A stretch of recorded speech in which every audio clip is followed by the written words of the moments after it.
Hi again, everyone. I'm Ollie Matthews. This is Refuge from Narcissism, and this refugee video is sponsored by contribution from Jonathan, and he sent in an audio file, and here's his story.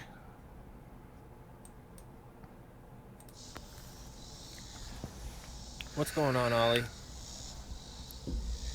Sorry for the long reply. I've been in the middle of selling a house and getting a little tiny home put up out in the woods in Kentucky. So I've been super busy, and the contribution was more or less just to show support of your work you've done over these many years. So I figured you didn't send me any pressure, and I appreciate it on a reply. Just been real busy.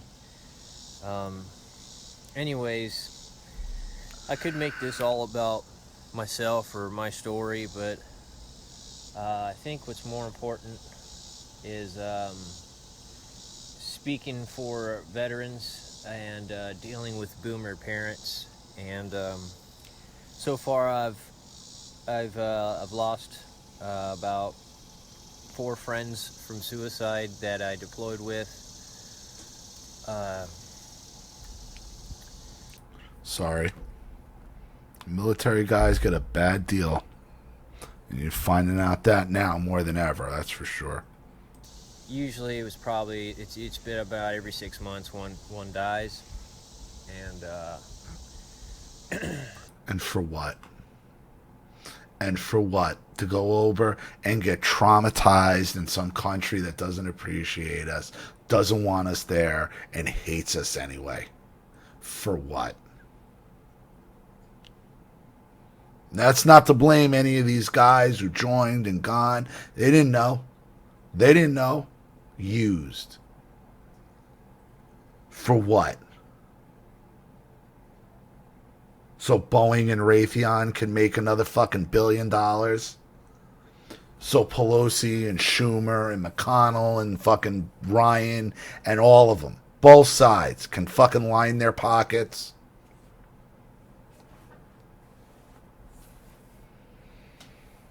So you could take just one more man one more capable, able man, destroy his life, and take him out of society. For what? the last one that died was pretty tough. He was only 50 miles south from me, and the going thing, they got boomer parents that don't give a shit, and they don't have a support system. They don't have a support structure. The dudes they deployed with. You know what's fucking horrendous? You know what's fucking horrendous? Okay, and I've brought this up, that boomer parents with military children that are killing themselves because they don't give a fuck. Okay? Well, the boomers were the ones who turned on their own back in Vietnam, called them all baby killers, spit on them, threw shit and piss at them in airports, didn't even acknowledge them until like the mid 80s when they finally gave them a parade.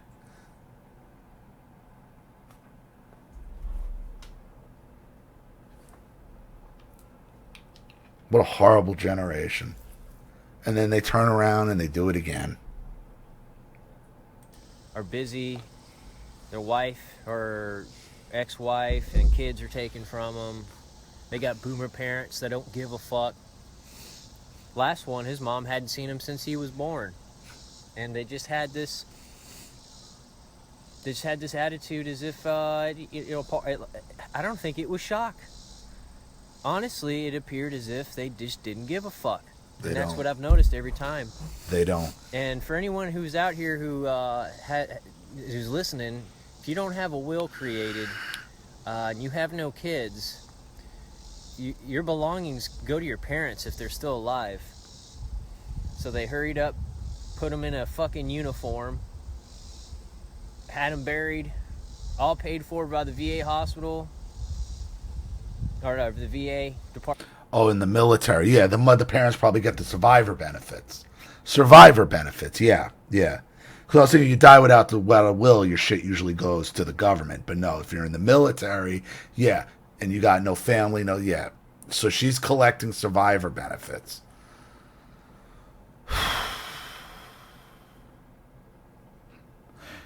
You know, sometimes you're just worth more dead than alive to these boomers. And that's kind of what we're finding out now.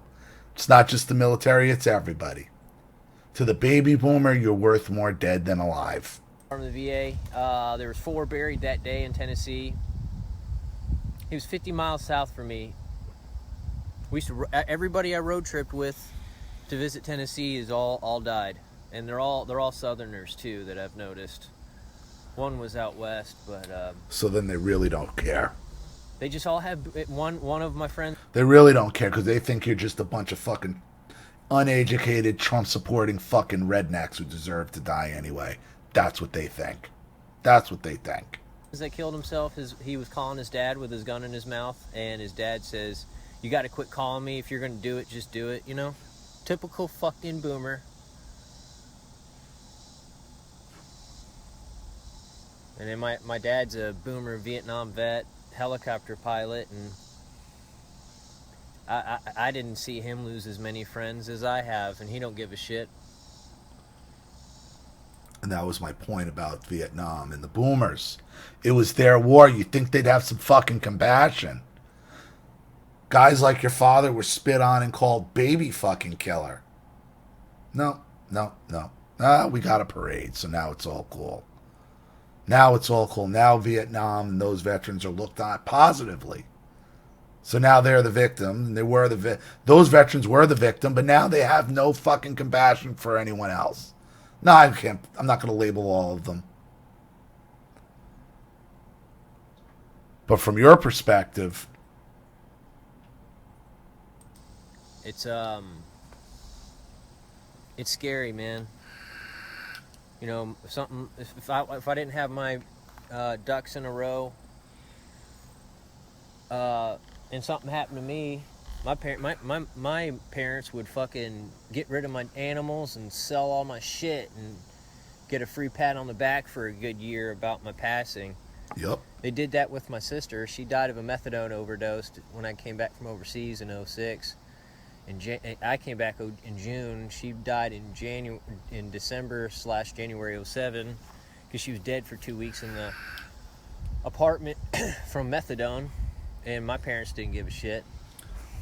My dad. So they didn't give a shit about it. So 2 weeks and find her. Just neglectful people.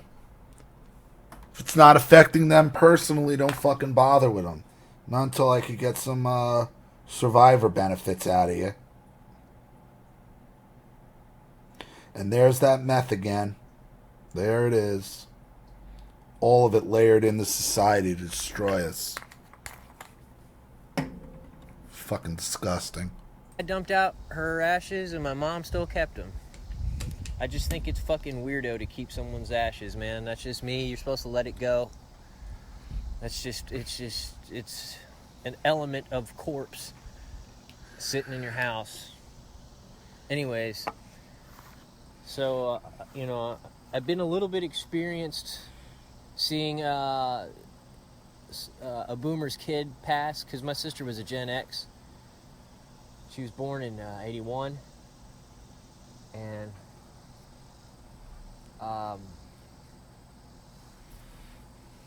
it's scary, man.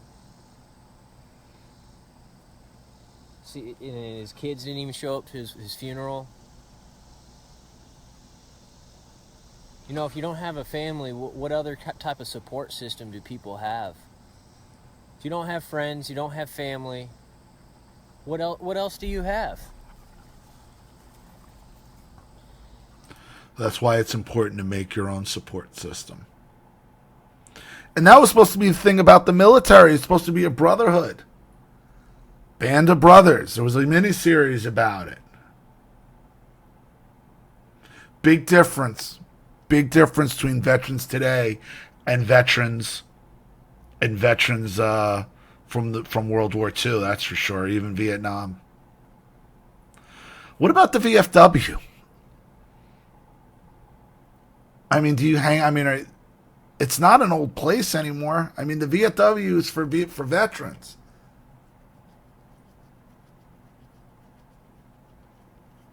Every town should have one, or one nearby. Yeah, this last one, was really tough. He was only a 45, 50-minute drive south of me. He'd been there for years after he got out of the military and never hit me up. And I just don't understand why he never reached out to anybody.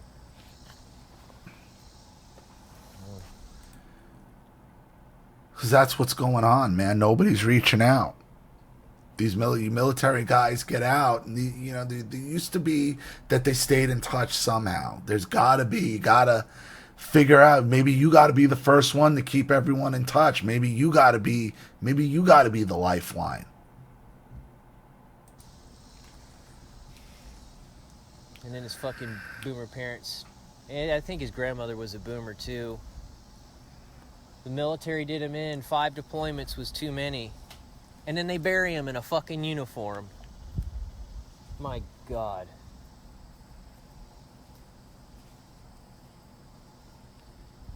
Anyways, so I just used that as a catalyst to get going and left where I was renting and moved to my land, Amish community. I balkanized, like you said, and it's been working out very well. Good community of people. A lot of retired veterans come here. Amish are really helpful. Fresh produce. They got stands with a toolbox that's locked with a cutout for dropping dollar bills, and you can get fresh fruit and vegetables every day. At least for now. Bought a big fresh melon for $3. They build good furniture too. I know a few people who've worked for the Amish. Like one guy worked as a driver for them. They're very cliquish, and they could be very cultish at sometimes, but they're also take care of their own. And yeah, they have their own little economy going. They have their own sustainability going. And if you're looking for and if you're looking to go no contact, get some clarity, it's not a bad community to be a part of, because they're not going to try to. The one thing the Amish aren't going to do, they're not going to try to convert you to Amish. I don't think you even can. I don't know. I don't know that much about them, but I don't know them as them trying to go out and convert people to Amish. Here, just put the hat on. No, they don't do that.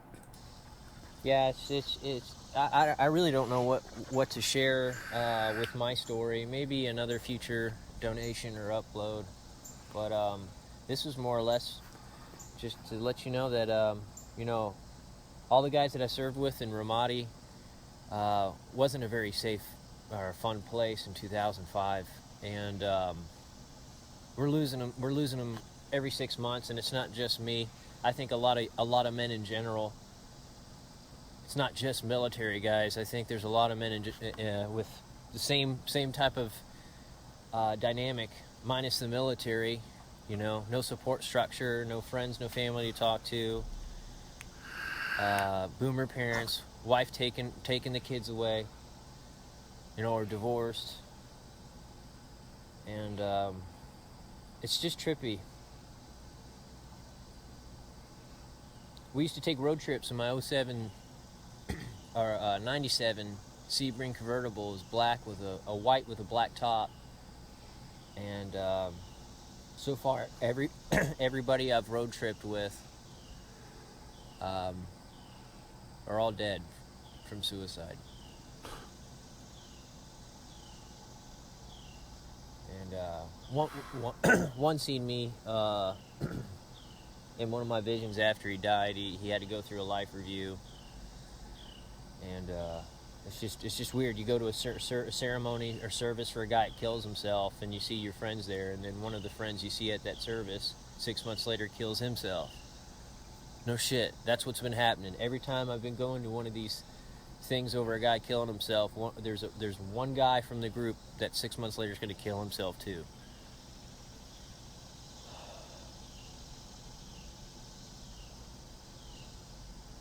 Fucking boomer parents don't even shed a tear. His mother hadn't seen him since he was basically born. People just don't give a fuck, man. I got my boomer parents prying on what's going on in my life, how much money I made off of selling my house, where I live now, what I'm up to. None of their fucking business. And I'm sure you're aware, Ollie, I openly and publicly called all my boomer parents out so they could see it for themselves. And that's probably been one of the most rewarding thing that's happened to me spiritually and financially and physically and mental health wise. It's been probably one of the best things I've ever done in my life, is forgetting the will. Yep. Saying I don't want it. But just anybody who's out there who's listening, if you don't have any siblings, or if you don't have a will written out, and you got no kids, and you got shitty boomer parents, most likely it'll go to them. So you might want to square that away, just in case, because you never know. I might send you another audio in the future, Ollie, but right now I think this may suffice. I don't want to make it long. But appreciate your work, brother. I'm from Wellington, Florida. Grew up in West Palm, and Know it well. Dad was a helicopter pilot for South Florida Water Management, or Signature, and Oh, so you family got money. You don't live in Wellington or West Palm without money, and you don't work for water management. It ain't worth it. There's no price you can put on your on your freedom. There's no fucking price. Mom worked for Acme and then moved up and did real estate up Tennessee, you know. Was hustling with real estate, but didn't get her son squared away with one of those domino chips to be able to have something. Just barely scrape by, so that way you're waiting at their fucking feet when they're dying to take care of them, so you can get some reward at the end of the tunnel. Fuck all that. So let me get this straight. About... Now let's go back. You're in Ramadi in 05. Now 05 is still the housing boom. Anybody could get a house. Your fucking parents, okay, after water management in Florida, okay, living in Wellington and West Palm, so I know they got fucking money. I know they don't get... Your mother's now in real estate. She doesn't get you set up in a house and get you set up. No, they let you go fight some fucking feckless war in some fucking sandbox where nobody goddamn wants you there in the first place. Okay, your father being a helicopter pilot in Vietnam, you tell me he don't fucking know better?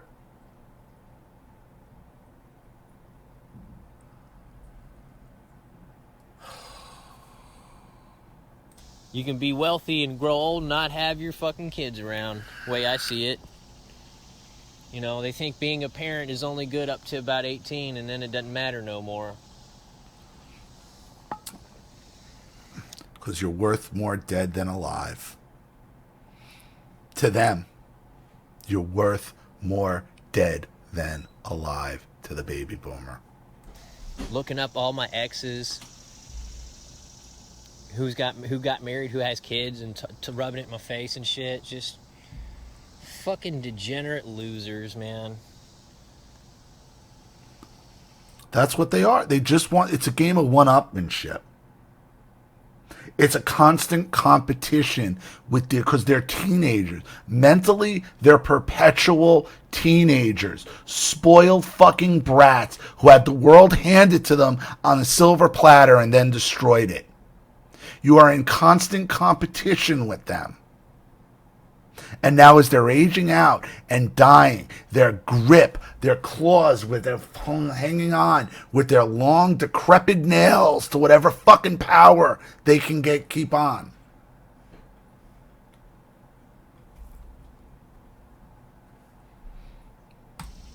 I've yet to find one boomer that's really, really cool. They all kind of have a little bit of slyness, snakiness. They got a little something behind the curtain that they try to hide from everybody.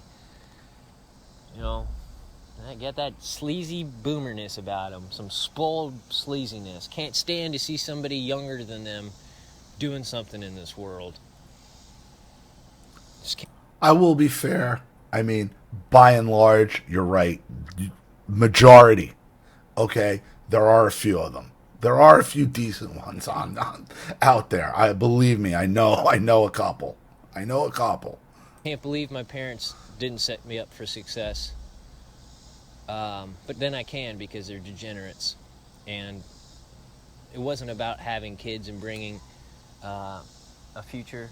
It was all about image, keeping up with everybody.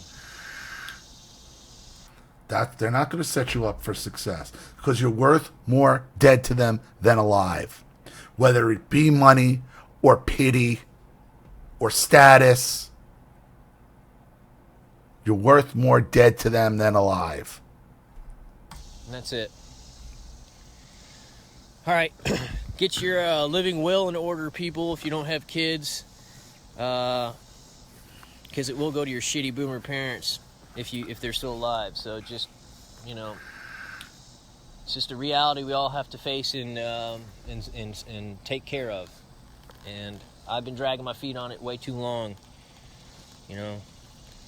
So, all right, Ollie, I appreciate what you do, brother, and your work is invaluable, man. It's really helping a lot of people. It's helped me heal. So,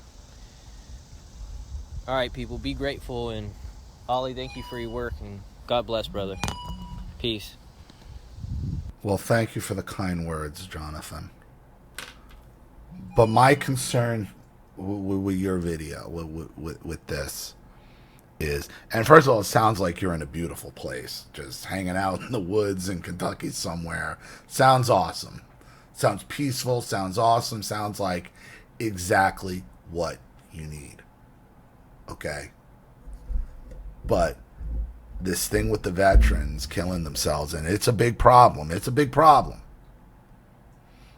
They have addiction and mental issues, and the suicide rate is so freaking high. Okay? Maybe you need to be, like I said before, you need to maybe spearhead this. Say, how do I keep my friends in the military together? How do I let them know that there's a goddamn support line for all of us? How do I get these guys? How do we get together and have a good time together that's not over a funeral? That's the problem. Have them have a goal. Have them go somewhere that isn't a funeral. Okay? Camp, trip to the woods, trip to the beach. Doesn't matter. Doesn't matter.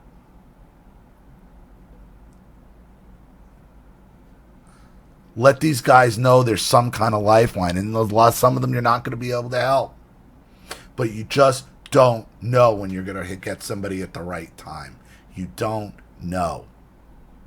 You're the guy who's taken this on. You've come this far. You realize what the source of the problem is. You're in the best position to do something about it, Jonathan. So maybe this is your opportunity. Because understand something. To the baby boomer, you're always going to be worth more dead than alive. Always. So I hope that helps. Thank you so much for your contribution and your story, Jonathan. I really appreciate it. Thank you to everybody watching. Please leave any opinions or advice in the comment section below.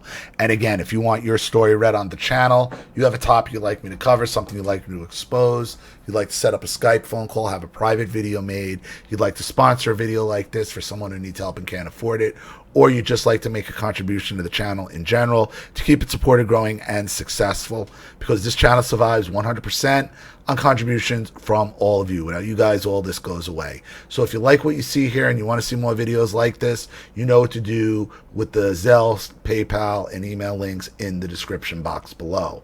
Also, please like and share this video wherever you can. Subscribe to my channel if you haven't, and be sure to click the subscription bell to be notified of all my video uploads. I'm Ollie Matthews. This has been Refuge from Narcissism. Take care.